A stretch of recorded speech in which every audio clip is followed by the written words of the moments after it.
A response had been promised, predicted, and now delivered.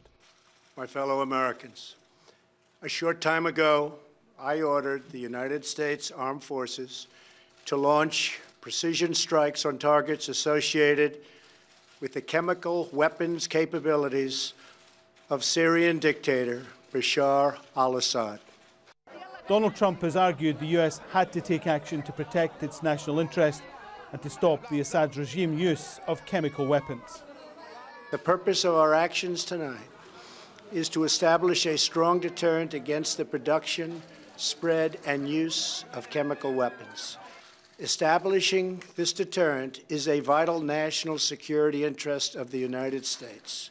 Indeed, this message for President Assad's Russian and Iranian allies.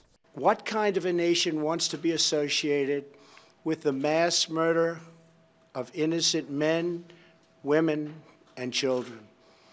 The nations of the world can be judged by the friends they keep.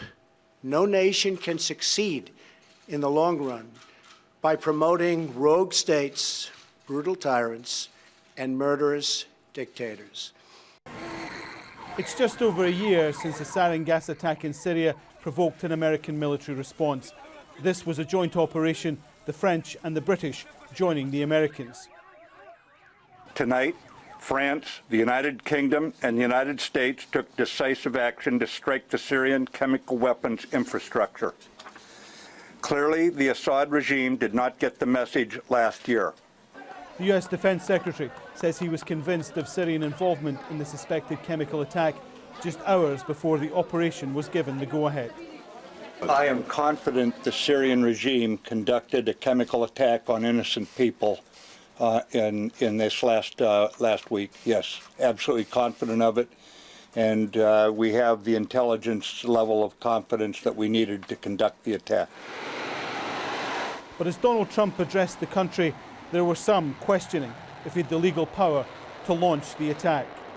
Here in the United States, our Constitution says, without any equivocation, it's up to Congress, not the President, not the executive branch, to declare a war, to say when we're going to go to war. The President then executes that decision. The Russians had warned of consequences if the US launched its attack because of its close ties to the Syrian government.